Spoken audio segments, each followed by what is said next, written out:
መላው ኢትዮጵያ ሕዝብ ክቡራትና ክቡራን ዛሬ በሰማይ ላይ ለሚበሩ መርከቦች 130 ሚሊዮን ሕዝብ የሚመጥን ወደብ በዚህ ስፍራ ስራ አስጀምረናል።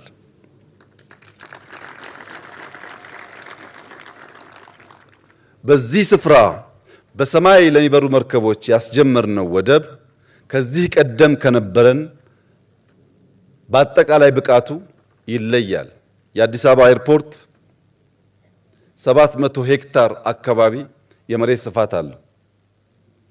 እዚህ ቦታ 3900 ሄክታር ገደማ የአየር መንገዱ ብቻ ለተነሱ ሰዎች የተጠቀምናቸውን ቦታ ሲጨምር 5000 ሄክታር አጠቃላይ የአየር መንገዱን ከባቢ የሚሸፍን ስፋት ያለው ቦታ ነው።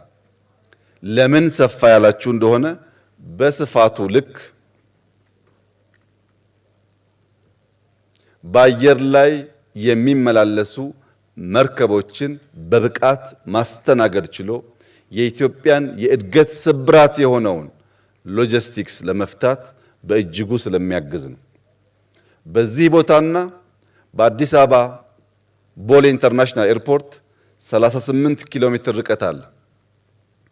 በዚህ ርቀት ውስጥ የምንገነባው ሃይዌይ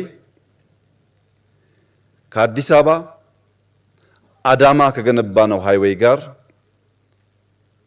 በብዙ ነገር የሚለይ ይሆናል። አንደኛ ከአዲስ አበባ አዳማ የሚሄደው ሃይዌይ በእያንዳንዱ መስመር 3 መኪና የሚያስተናግድ በድምሩ 6 መኪና መሄጃና መምጫ ያለው ሲሆን ከዚህ ወደ ቦሌ የሚሄደው በእያንዳንዱ አቅጣጫ 6 መኪና በድምሩ 12 መኪና የሚያስተናግድ እጅግ ዘመናዊና ባደጉት ሀገራት የምናየውን አይነት ሃይዌይ የምንገነባ ይሆናል። ይህ ሃይዌይ እንደ ቢሾፍቱ፣ እንደ አዳማ፣ እንደ አዲስ አበባ ሃይዌይ ከመንገዱ ቀጥሎ ግንባታዎች የምናይበት ሳይሆን ከመንገዱ ቀጥሎ በእቅድ በእውቀት የሚሰሩ ጥልቅ የግሪን ሌጋሲ አሻራዎች ያሉት ከዚህ ኤርፖርት እዛ ኤርፖርት እስከሚገባ ድረስ ሙሉ በሙሉ ግሪን ኢንቫይሮንመንት እያየን